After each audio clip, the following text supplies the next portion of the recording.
Коротше, мені прислали цю посилку, я її відкриваю, і там бумажка, ну, написано про крем, який мені вислали.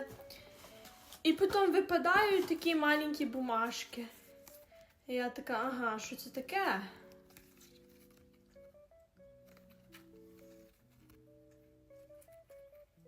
It's pictures of me!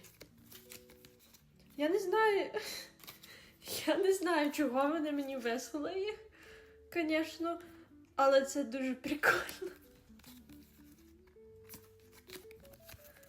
Oh my goodness, that's so cute!